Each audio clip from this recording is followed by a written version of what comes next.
दोस्तों, जंग खत्म हो जाती है मगर जिंदगी जारी रहती है। फतेह का ऐलान हो जाता है मगर शिकस्त बाकी रहती है। शहीदों की आखिरी रस्म अदा हो जाती है मगर जमीन की सुर्खी नहीं जाती। देश पर निसार होने वाले, देश पर कुर्बान होने वाले, देश पर मर मिटने वाले, अपने ख्वाबों को, उम्मीदों को, अपनी ख्वाहिशों को परेशान करने वालों को हम वतन वाले बहुत जल्दी भुला देते हैं। दोस्तों, ये हमारे घर का और आपके घर का, ये हमारी ज़मीन का और आपकी ज़मीन का, ये हमारे मुल्क का और आपके मुल्क का, ये हमारी दुनिया का, आपकी दुनिया का और सारी दुनिया का उसूल है कि सब ज़ाब्तों के बावजूद, सब तरह की आवाज़ों के और उसूलों के बावजूद हम बहुत जल्द जंग के बाद इन कैदियों के ख़ानदान को, इनके सपनों को, इनके ख्वाबों को, इनकी रिहाई को भूल जाते हैं, नज़रअंदाज कर देते हैं। बेड़ियां हैं पाँव में और हाथों में जंजीर है। देश की खातिर लड़े जो, उनकी ये तस्वीर है। कैद है दुश्मन की और जुल्मों सितम के सिलसिले। है वतन कुछ तो बता, क्या कोई तदबीर है। जंग में मर जाते हम तो दिल को आ जाता सुकून, लेकिन अब ये कैद तो रूठी हुई तकदीर है। कैद से आजाद होंगे कहते हैं हाकिम सभी, कुछ अमल दिखता नहीं, जो कुछ भी है तकरीर है। आपने कैदी रिहा उनके किए हैं बेशुमार, फिर रिहाई में हमारी किस लिए ताखीर है। फिर रिहाई में हमारी किस लिए ताखीर है। फिर रिहाई में हमारी किस लिए ताखीर है। दोस्तों, आज हमारे बीच चंद ऐसी आज़ाद जिंदगियां मौजूद हैं जिनके अपने, जिनके प्यारे, जिनके चाहने वाले दुश्मन मुल्क की जेलों में कैद हैं। इन सब की नज़रें ढूंढ रही हैं, निगाहें मुंतज़र हैं, सांसें आवाज़ लगा रही हैं उन रिश्तों को, उन राब्तों को, उन मोहब्बतों को जो इनसे दूर हैं, इनसे परे हैं, इनसे अलग हैं। आइए सबसे पहले मुलाकात करें डॉक्टर नंदिता कक्कड़ से और इनकी तलाश में शामिल हों। कितने बरस की थी आप जब आपके पिताजी 10 months old। आप 10 महीने की हाँ थी? जी। आपने कभी उन्हें नहीं देखा? कभी नहीं। जो भी आपको पता है उनकी तस्वीर से जानती हैं? हाँ जी। फिर सबसे पहले उम्र की किस मंजिल पर आपको पता चला कि वो आपके पास नहीं है, आपके साथ नहीं है? मैं 5th में थी, 5th 6th में, तब पूरा पता चलना शुरू हुआ। कैसे महसूस किया, क्या लगा आपको? जैसे कि कुछ फंक्शन होते थे स्कूल्स में, बाहर आना जाना, कहीं पर भी हमेशा मम्मी को अकेले देखना, सबके और बच्चों के साथ रहना, तो सबने अपनी बातें सुनानी कि ऐसे, तो तब बार बार क्वेश्चन करने अपनी मदर को आके कि हमारे पापा क्यों नहीं हैं, वो क्यों नहीं आते हैं, हम कहीं क्यों नहीं निकलते हैं। फिर उन्होंने बताया आपको? फिर उन्होंने बताया। 3rd को वॉर शुरू हुआ था, 4 दिसंबर 1971 को वो मिसिंग डिक्लेयर हुए थे, एंड 4th को ही उनका बर्थडे भी था। On the same day was missed. आपको लगता है कि किसी भी दिन वो आ जाएंगे? लगता है, क्योंकि जब वो वॉर पे गए थे तो उन्होंने मम्मी से लास्ट बात ही ये की थी कि मैं एक दिन ज़रूर वापस आऊँगा। और उन्होंने बॉर्डर से ही एक लेटर भी लिखी थी मेरे मम्मी को कि गोली किसी का लिहाज नहीं करती, लेकिन फिर भी मुझे यकीन है कि मैं अपनी बेटी वाइफ के पास वापस आऊँगा और मैं चाहता हूँ कि मेरी बेटी डॉक्टर बने। तो मेरे मम्मी ने पूरा टाइम मतलब मुझे उसमें बनाने में लगा दिया और आज मैं उस लेवल पर हूँ। आपने उनकी ख्वाहिश को पूरा किया? हाँ जी, और इस इंतज़ार से कि शायद मेरे डॉक्टर बनने पर ही वो आ जाएंगे, लेकिन अभी तक इंतज़ार ही। आपकी शादी हो चुकी है? कन्यादान किसने किया आपका? मेरे चाचा जी ने, मम्मी ने। उम्मीद थी आपको? उम्मीद थी, क्योंकि उन्होंने ये भी बोला था कि मैं अपनी बेटी की शादी खुद करूँगा, तो लास्ट मोमेंट तक ये भी इंतज़ार था कि शायद उस समय तक आ जाए, लेकिन वो नहीं आए। बहुत कोशिश की आपने, ढूंढने की, पता लगाने की, सरकारी दफ्तरों में भी आपने धक्के खाए। Do you miss him? Yeah, I miss him a lot because I had spent that moments of my life without him. हमारी ख्वाहिश है, हमारी दुआ भी है कि आपके पिता लौट आए। Thank you. दोस्तों, ये वो जिंदगी है जो अपने वालिद की उंगली पकड़कर 2 कदम भी न चल सकी। ये वो बदनसीब जिंदगी है जो अपने वालिद के गले भी न लग सकी।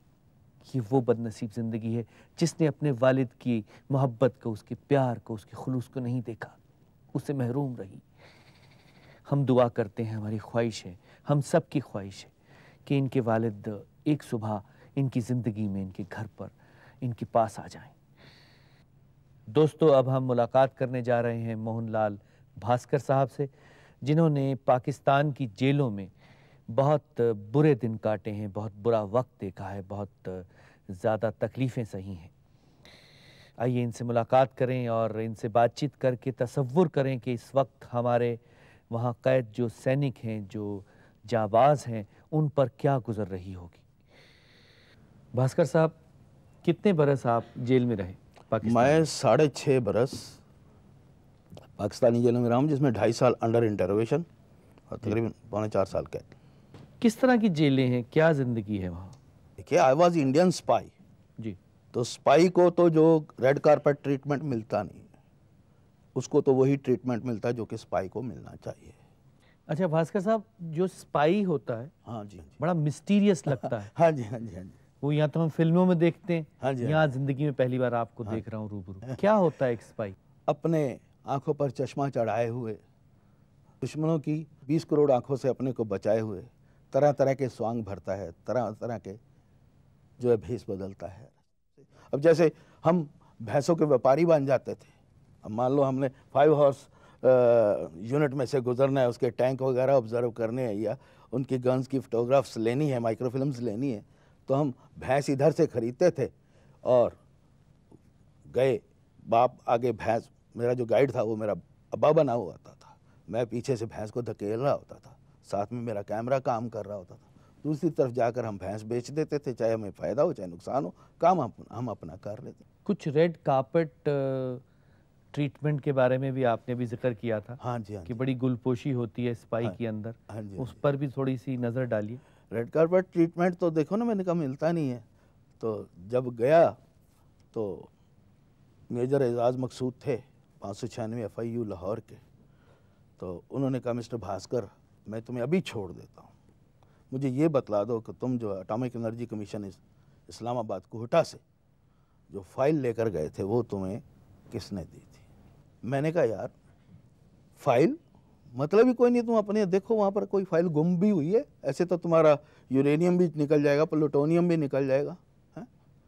तब उसने मेरे मारी लात थी, प्याली चाय की गई हवा में, उसका टांगो इसको, तो वो एक बड़ी मेज के ऊपर रख के पुट्ठा रस्सा जो उल्टा रस्सा ऐसे करके हाथ बांध दे। तगड़े से तगड़ा आदमी 1.5 मिनट नहीं काट सकता, बेहोश हो जाता है।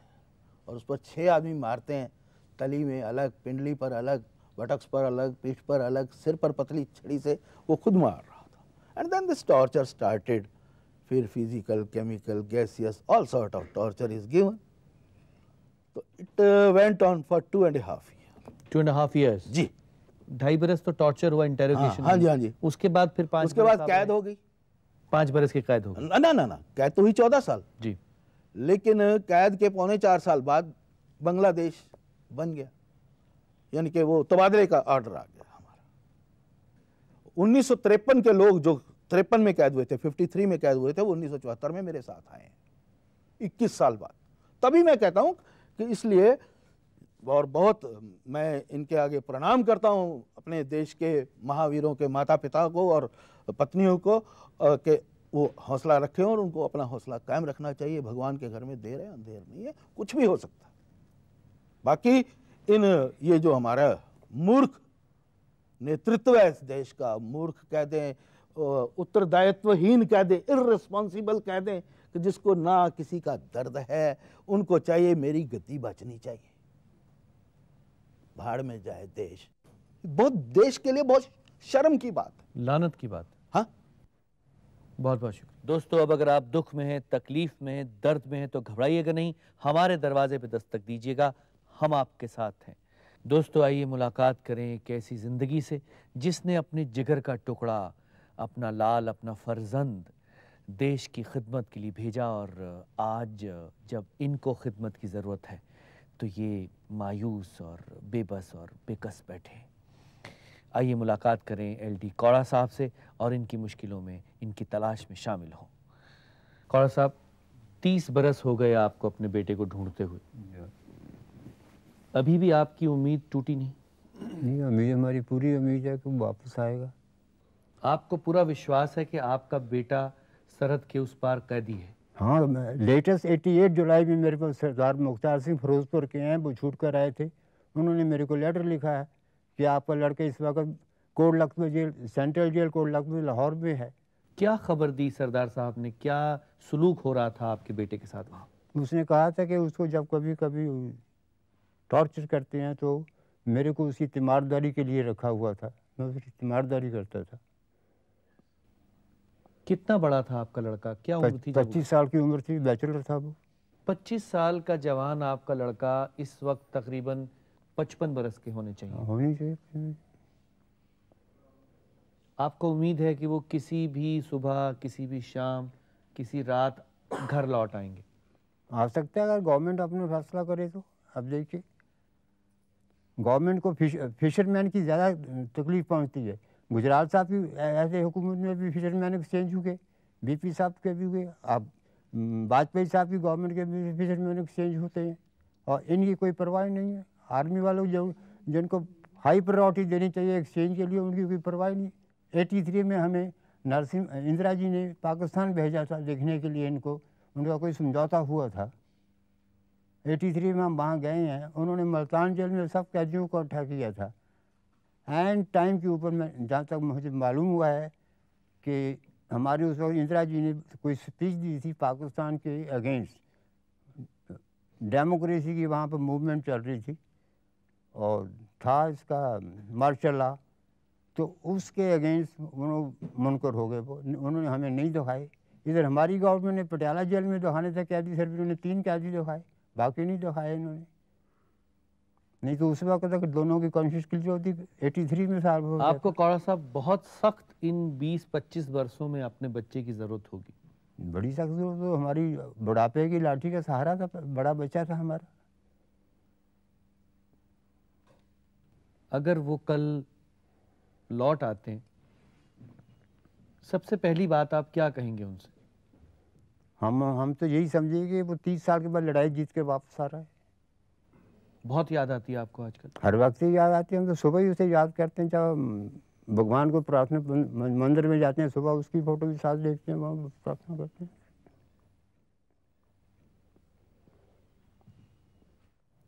तुम्हारी याद के जब जख्म भरने लगते हैं, हम किसी बहाने तुम्हें याद करने लगते हैं। दोस्तों, अपने जवान बेटे की याद को सीने से लगाए। इनकी ज़िंदगी को कब मंजिल मिलेगी, इनकी ज़िंदगी को कब इत्मीनान मिलेगा, कब सुकून मिलेगा, कौन जाने। दोस्तों, आज हमारे बीच एक ऐसी ज़िंदगी मौजूद है जो कैदियों की रिहाई के लिए बहुत अरसे से कोशिश कर रही है, मुशक्क़त कर रही है, जद्दोजहद कर रही है। आइए मुलाकात करें इस ज़िंदगी कर्नल पट्टू साहब से। पट्टू साहब, आप ये सब सुन ही रहे हैं, कितनी दुख भरी दास्तां है। क्या किया जा रहा है इनकी रिहाई के लिए? ये एक बहुत बड़ी लंबी दास्तां है। कई वर्ष बीत गए इस स्ट्रगल को हमने अंडरटेक किए को। हमने पार्लियामेंट में क्वेश्चन भी इसको उठाया इसको, और पार्लियामेंट में गवर्नमेंट ऑफ इंडिया ने ये कन्फेस किया कि ये जो 54 ऑफिसर्स हैं, कुछ जवान हैं उसमें, मेनली ऑफिसर्स हैं, which include 22 air force pilots in that list, one is the naval pilot. और गवर्नमेंट ऑफ इंडिया मान चुकी है कि ये पाकिस्तान की जेलों में हैं। पाकिस्तान ने इस पर एक स्टैंड लिया था कि हमारे पास कोई पीओडब्ल्यू नहीं है। हमारे पास बहुत से एविडेंस हैं, लेटर्स हैं, बाकी बहुत कुछ एविडेंस हैं उनके वहाँ मौजूद होने का हमारे पास एविडेंस है। सोल्जर लड़ाई लड़ता है, जीतता है, और ये टेबल पे लड़ाई को हारते हैं। 93,000 कैदी पकड़े, और ये पॉलिटिकल था, इसको ब्लेंड कहिए या इसको मैग्नेनिमिटी बोलिए, कि इनको सब कुछ बगैर सोचे समझे सारा वापस कर दिया। अगर वो वापस न किए होते तो आज हमारे ये 50-60 लोग लौटाए जाते। ये इंटेलिजेंस फेलिंग बोल दीजिए, किसी फेलिंग है, ये पॉलिटिकल फेलिंग है या इंटेलिजेंस फेलिंग है, ये फेलिंग डेफिनेटली है। आपने अपने आदमी को इंश्योर नहीं किया, आपने पूरे के पूरे उनके कैदी वापस कर दिए। आपको क्या लगता है कि किस तरह का व्यवहार उनके साथ अंदर हो रहा होगा? बहुत बुरा। और हो भी सकता है कि कुछ लोग खुदा न खास्ता इनमें से जिंदा ही ना हो। यही पॉसिबिलिटी है, कोई मेंटल हो गए होंगे। अच्छा, ये भी वजह हो सकती है कि वो लौटा नहीं रहे। हाँ, ये भी कारण है। हालात इतने खराब हैं कि वो अगर वो दुनिया के सामने आएंगे, दास्तां सुनाएंगे तो लोग शायद इंटरनेशनल कम्युनिटी एक्सपोज हो जाएंगे। मैं उनसे रिक्वेस्ट करूंगा, जनरल आपके माध्यम से, जनरल मुशर्रफ से मैं ये रिक्वेस्ट करूंगा कि हम सोल्जर हैं, हमने वर्दी डाली है और ये एक सेक्रेड प्रोफेशन है जी। हमने आपके जवानों को, आपके प्रिजनर को एक इंसानियत के तौर पे हमने उनको ट्रीट किया है। आप भी उसको जेस्चर को अपने अपने फर्ज को निभाए और अपनी वर्दी का लाज रखें, उनको वापस कर दें। और हमारी एक और इससे रिक्वेस्ट है कि अगर वो इसको पीओडब्ल्यू नहीं मान रहे किसी वजह से भी, ये ब्लंडर कर चुके हैं, गलती कर चुके हैं, तो जिस शेप में भी हैं, जिस कैटेगरी में वो बोल रहे हैं, अगर सिपाही बोलते हैं तो सिपाही, लेटर से सिपाही, अगर उनको स्मगलर का नाम दिया तो लेटर से स्मगलर, जिस शेप में है उस शेप में वापस कर दें। लौटा तो दीजिए लौटा दें। हमें हमारी जिंदगियां, हाँ, वापस हमारी कर दें। खुशियां। यही हमारी रिक्वेस्ट उनकी है। और एज ए सोल्जर अगर वो कर पाएँ तो अच्छी बात है, वरना तो वो उनको जवाब देना पड़ेगा देश को। बहुत बहुत शुक्रिया। दोस्तों, हमारे बीच एक ऐसी ज़िंदगी भी मौजूद है जो पिछले 30 बरसों से अपने हमसफ़र को, अपने शौहर को, अपने बमाने खुदा को ढूंढ रही है, तलाश रही है, उनका पता लगाने की कोशिश कर रही है। आइए मुलाकात करें मिसेस कंवर से और इनकी तलाश में, इनकी ढूंढ में शामिल होने की कोशिश करें। मिसेस कंवर, कितना वक्त हो गया आपके शौहर घर नहीं लौटे? 3 दिसंबर 1971। लोग तो भूल भी गए हैं कौन सी वॉर पे गए थे, पर हम लोग तो वहीं खड़े हैं जहाँ से शुरू हुए थे। Still we are waiting for them. गज़ब ये है कि आप सिर्फ 16 बरस की थी जब आपकी शादी हुई थी, तो कितना वक्त गुजारा आपने उनके साथ? Few days. लास्ट फिरोजपुर में मैं 3-4 महीने उनके साथ रही थी। क्या हुआ, आपको कब लगा कि अब वो लौट कर नहीं आएंगे?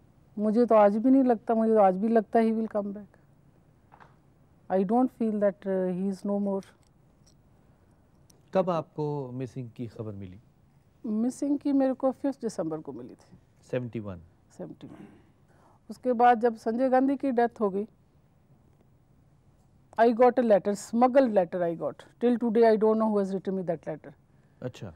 It is, I don't know when I opened the envelope, something happened to me. I opened the letter. It was written in Punjabi.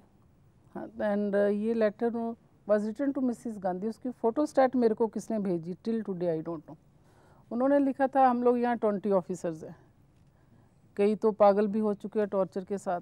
उन्होंने मिसेस गांधी को लिखा था अभी आपके बेटे की डेथ हुई, now you know the pain. हम लोगों का यहाँ पे क्या क्राइम है, जिनके पेरेंट्स है, वाइफ्स है, बच्चे, प्लीज़ हेल्प अस। वो लेटर लेके मैं तब से गवर्नमेंट की लेके इतना घूमे, किसी ने कुछ नहीं किया, बिकॉज उनका अपना कोई नहीं था ना वॉर में, दैट्स वाई। अगर उनके अपने, जैसे पुराने ज़माने में राजे होते थे ना, वॉर पे अपने बेटे जाते थे, खुद जाते थे, न्यू द पेन। अभी इन पॉलिटिशियंस को क्या प्रॉब्लम है, थोड़ी देर बाद मिल के बैठ के समझौते करके आ जाते हैं। इनका तो कुछ नहीं ना, बिकॉज उनके घर वालों के साथ किसी के साथ नहीं हुआ। Do you think other officer जहाँ लोग देखेंगे वो अपने बेटों को भेजेंगे वॉर पे कि हमारा तो किसी ने बाद में कुछ करना ही नहीं है? It is shame for the country, they haven't done anything for us. But I am proud of my husband, he fought for this country. 30 बरस तकरीबन हो चुके हैं और आपको उनकी हर चीज़, हर बात, हर अदा याद है? Every moment, every moment. Then the walk, sometime I think he used to do this like this, he used to do like this. It is always there. अभी भी मैं आर्मी की यूनिफॉर्म देखती हूँ ना, मुझे कुछ हो जाता है, समथिंग हैपन्स टू मी। मैं उतने साल पीछे चली जाती हूँ, दिस लगता है कि आई एम स्टिल देयर। बीच वाले साल एकदम ख़त्म हो जाते हैं। मैं कभी किसी के सामने रोई नहीं हूँ, मुझे कोई स्ट्रेंथ आ जाती है। If he comes back, even then I won't cry. I'll say I'm proud of you. You did so much for the country. And here I am waiting for you. I had been waiting for you and I am waiting for you.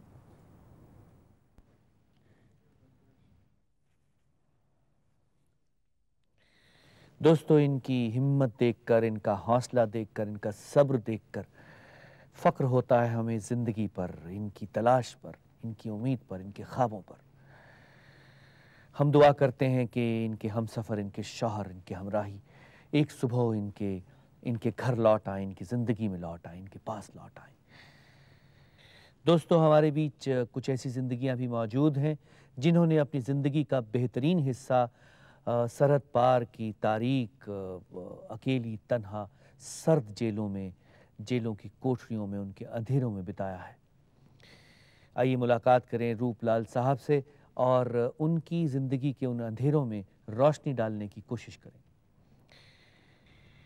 Ruplal जी, कितने बरस आप पाकिस्तान की जेलों में रहे? करीब 26 साल। 26 साल जी। जिंदगी का तकरीबन आधा हिस्सा आपने जेल में काट दिया। आधा कह लें, जहाँ जो जवानी का टाइम था वो जेल को दे दिया हमने। पूरी जवानी आप जेल में काट के आए। जी। कैसे पकड़े गए थे आप? मेरा केस बहुत लंबा था। मैं वहाँ फर्स्ट टाइम नहीं पकड़ा, मैं थर्ड टाइम पकड़ा गया हूँ। अच्छा। फर्स्ट टाइम मैं 71 वार टाइम पकड़ा गया। मैं उस टाइम पे वहाँ से जेल तोड़ के वापस आ गया था 72 में। सेकंड टाइम पकड़ा गया, मेरे को पहचान ही नहीं सके। कुछ प्लास्टिक सर्जरी थी, कुछ वैसा था, तो मैं बेल करा कर निकल आया।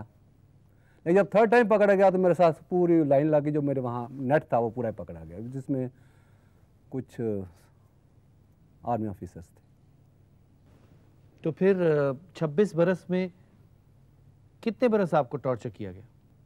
मेरे 3 साल का पीड़ा बहुत ही गंदा है। मार पिटाई मामूली बात है, मारना पीटना, डंडे से पीटना, जहाँ चित्र से मार है मामूली है। ये तो हमारा तो पेशा ही ऐसा है, हमने तो उसको बर्दाश्त करना ही करना होता है। हमें तो पता है हमारे साथ ये होना है। टॉर्चर का ऐसा कि जैसे कि उन्हें एकदम मारा है, गर्म है इंसान, उसको एकदम बर्फ़ पे लटा देना बांध करके। उस टाइम पे जो पेन होनी है, पट्टे वगैरह खिंच जाने हैं, वो आदमी उसको बर्दाश्त नहीं कर सकता। उल्टा लटका करके जब हथेली में मारनी है, या उसको बैठा के मेंटली उसको टॉर्चर करना है, जब बैठा के उसके ऊपर बाल्टी लगा दी सर के ऊपर, तो उसको स्टिक देनी आस्ते आस्ते। जहाँ जैसे कि मेरी बॉडी बहुत थी कि मैं रेसलर भी था अपने टाइम का, बॉक्सर भी हूँ, तो उसने मेरे को मतलब लूज़ करने के पहले मेरे को 5 इलेक्ट्रिक शॉक मेरे मंथली उन्होंने सेलेक्ट किए थे कि जैसे हमारे काबू नहीं आएगा। उसके अलावा मेरे हिप पर उन्होंने 6 कील ठोक दिए। कील ठोक दिए हिप पर, और वो वैसे अंदर रहने दिए, क्योंकि हथकड़ी पीछे लगा रखी है, ऑर्डर है कि आप इनको निकालेंगे नहीं। और आज भी मेरे यहाँ निशान होगा, 2 कील यहाँ ठोके गए हैं, और इतने वो मतलब मेडिकल में इतने फास्ट हैं, तो कील जहाँ जो ठोके गए हैं वो इस तरीके से ठोके गए हैं को बिल्कुल कोई मतलब ऐसा नुकसान नहीं हुआ। मैंने सोचा लास्ट टाइम हमारा वहाँ तो आदमी चीख चीख के कहता है कि मैं मानता हूँ, बोलो चाहते हो तुम जैसे स्टेटमेंट कहोगे मैं देता हूँ, मेरी जान छोड़ो या मेरे को मार दो। अभी आज मेरे को टॉर्चर किया, 2 दिन नहीं करना है, वो जख्म मेरे हैं वो थोड़े सही हुए, तीसरे दिन फिर टॉर्चर शुरू कर देंगे। ये हमारे गवर्नमेंट की खामी नहीं है कि यहाँ इंटेरोगेशन उनको आर्मी क्यों नहीं करती। उनको पता चले जहाँ तो मेहमान बन के आते हैं, मकबूल बट श्रीनगर से यहाँ पढ़ने के लिए आ रहा है हाई कोर्ट में, सुप्रीम कोर्ट में, और हमें तो जेल से बाहर भी नहीं जाने देते थे। मैं 26 साल जिस जेल में रहा हूँ, मेरे को रात दिन जेल के अंदर रखा गया स्पेशली, बाहर का मेरे को पता नहीं बाहर क्या हो रहा है। आपको लगता है कि इन्हें उम्मीद नहीं छोड़नी चाहिए? बिल्कुल नहीं छोड़नी चाहिए। Hope sustain life. Thank you very much. दोस्तों, एक दुश्मन मुल्क में कैद रहकर दिन गुजारने का मतलब है बेइंतहा अज़ियतें, बेशुमार रंजो गम, बेहद मुश्किलें, तकलीफ़ें, दर्द, तड़प, बेचैनी, खामोशी और अकेलापन। और जिस सरजमी के लिए, जिन लोगों के लिए, जिस कौम के लिए आप अपने सीने और रूह पर ये ज़ख्म बर्दाश्त कर रहे हो, अगर वो सरजमी, वो लोग, वो कौम बेहिस हो जाए, बेफिक्र हो जाए, बेआवाज़ तमाशाई बन जाए, तो बहुत बुरा लगता है, बहुत अफसोस होता है। मगर साहब, सिर्फ अफसोस करने से क्या होगा? हमें तो ये कोशिश करनी चाहिए कि इन कैदियों की किसी तरह से रिहाई हो जाए। हमें ये कोशिश करनी चाहिए कि सरकार इनके पीछे रह गए रिश्तों को, मोहब्बतों को, प्यारों को संभाले, संवारे, सजाए। हमें कोशिश करनी चाहिए कि अपनी इस मुहिम में, अपनी इस आंदोलन में, अपनी इस मूवमेंट में हम कामयाब हों। हमें कोशिश करनी चाहिए।